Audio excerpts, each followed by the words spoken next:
सत श्रीकाल दोस्तों, रेडियो खुशी 90.4 एफएम पर आपका स्वागत। मैं हूं आपका डिवाइन और दिलदार आरजे गुरवेल सिंह और मेरे साथ हैं इस समय दीपक कुमार और विक्रम सिंह, और दोनों ही Guru Nanak 5th centenary school Mussoorie में जो हैं पढ़ रहे हैं। और आज हम इनके साथ कर रहे हैं बातचीत के युवाओं की जो अहमियत है, क्योंकि हमारे लिए युवा से ज्यादा और कोई भी चीज इंपॉर्टेंट नहीं हो सकती। हमारा जो सबसे बड़ा एसेट है हमारे देश का, एक फैमिली का, वो तो एक युवा ही होता है। परंतु उस समय बहुत निराशा होती है जब युवाओं से हमें बहुत सारी आशाएं होती है, चाहे वो पेरेंट्स की हों, स्कूल्स कॉलेज की हों, या कंट्री की।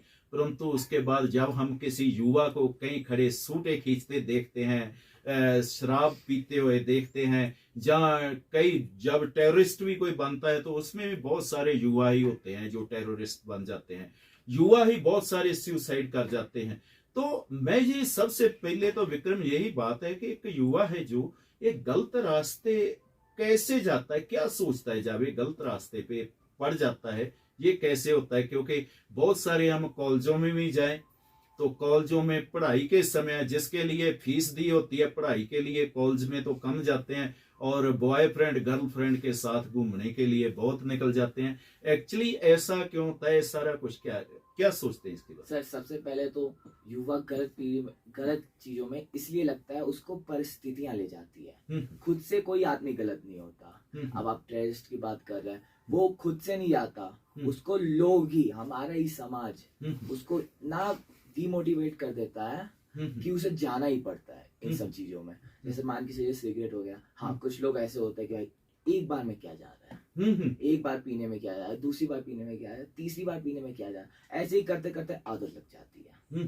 तो इसी वजह से युवा पीढ़ी, जैसे टेररिस्ट हो गया, तो सबसे ज्यादा टेररिस्ट इस्लाम में बनते हैं आज की डेट में। उनको इसलिए किया जाता है, उनने हम पे राज किया है। और मुस्लिम लोगों को ऐसे देखा जाता है जैसे कि वो लोग टेररिस्ट है, हर लोग।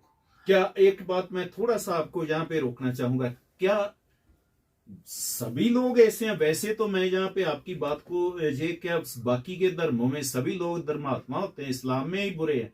नहीं, मेरे ख्याल में तो सभी धर्मों में सभी जगह पे बुरे लोग होते हैं। इसको हमें किसी जाति या किसी धर्म से जोड़ने की बजाय किसी इंसान से जोड़ के देखे तो क्या रहेगा? सर, इंसान से जोड़ के तो देखेंगे, लेकिन अगर ये पॉलिटिक्स से जोड़ दी जाए बातें, तो लड़ाई करवाने पे ही वोट मिलते हैं। बिल्कुल बिल्कुल, इस बात से सहमत है। एक जाति को दूसरे जाति से, हिंदू धर्म को मुस्लिम धर्म से लड़वा दे तो इनडायरेक्टली मुनाफा किसका होता है? इनडायरेक्टली मुनाफा होता है पॉलिटिशियन का। दोनों लड़ेंगे, कोई जाके बोलेगा मुस्लिम धर्म की तरफ से कि हम तुम्हारे साथ है, कोई जाके बोलेगा हिंदू धर्म से कि हम आपके साथ है। कोई, बस इसमें होता है कि लड़ाई करवाना होता है। अब मान के चलिए हिंदू धर्म में गाय को पवित्र माना जाता है। अब बाय चांस किसी ने गाय को, जैसे होता है बहुत सारे लोग गाय काट देते हैं, तो अगर बाय चांस वो काट दिया और लगा दिया इस्लामों का, तो लोग ये नहीं देखेंगे कि किसने काटा है। हाँ, बस वो एक दूसरे इंसानों को काटने चल माइंडसेट ही है।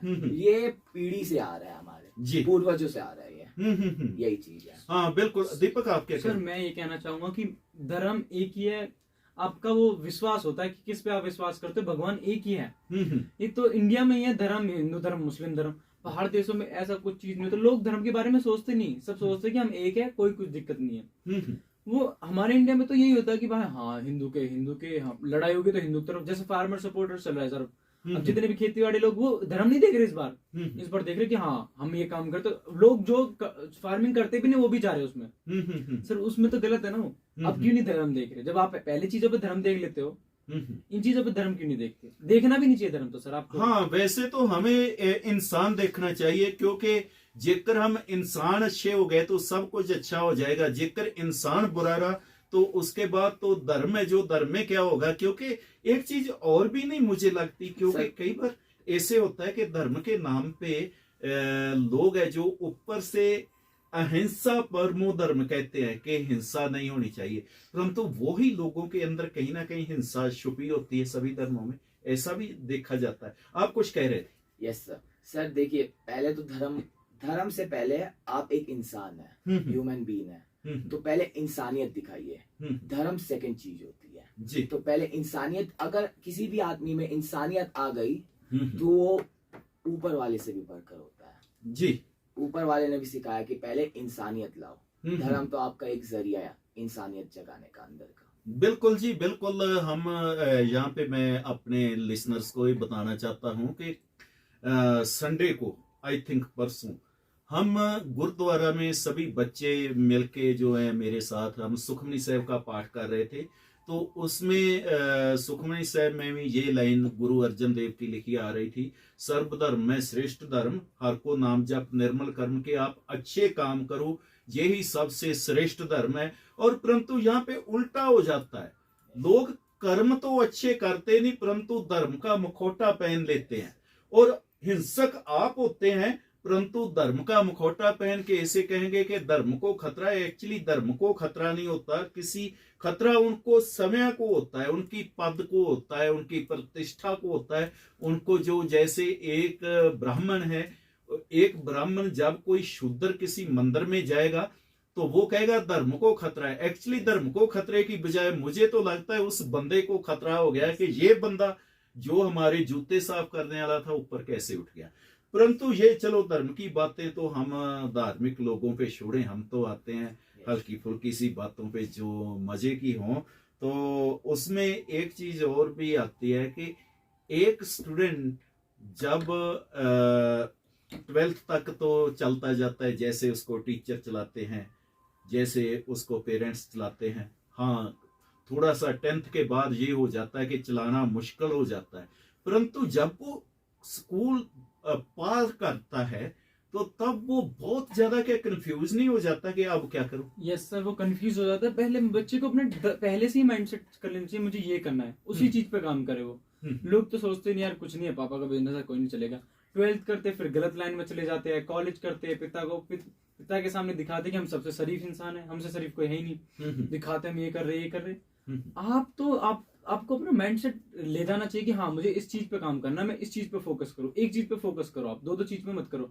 लोग अपने गंदी लाइन में बढ़ जाते हैं, 12th के बाद सोच नहीं पाते कि हमको जाना कहाँ है, डिस्ट्रैक्ट हो जाते हैं अपने एम से। हाँ बिल्कुल दीपक, विक्रम, ये तो ऐसे लग रहा है कि जैसे 12th के बाद उनमें अभी मेच्योरिटी लेवल वो नहीं आया होता कि वो अपनी सोसाइटी से ही चुन सके, जहाँ अपना प्रोफेशन सही चुन सके, लाइन सही चुन सके।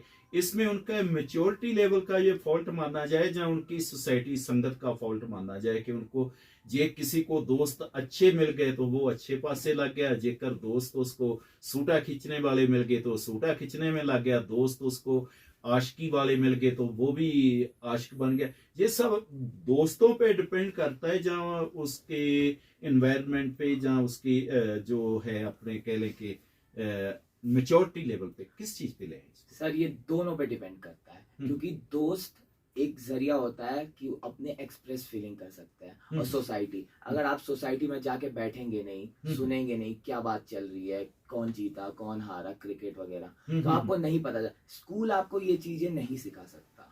अगर डे स्कॉलर दिखा, बोर्डिंग में तो आप सीख जाते हैं ये सब। अगर डे स्कॉलर वगैरह होता है, जैसे स्कूल जो जाते हैं और फिर घर आ जाते हैं, वहां पे आपको सबसे बड़ा पॉइंट स्कूल यही नहीं सिखा पाता कि आपको लाइफ में करना क्या है। स्कूल क्या करेगा, आपको पढ़ाएगा, तो पढ़ाई के साथ साथ आपको ये भी सोसाइटी में भी बैठना है। अब सोसाइटी आपके ऊपर डिपेंड करती है, आप कैसा माहौल बनाएंगे। अगर आप गलत रास्ता चुनेंगे तो गलत लोग से बातें करेंगे। अब मान के चलिए 3-4 लोग गलत बैठे हुए हैं, एक सही आदमी है, तो वो उन सबको गलत साबित नहीं कर सकता।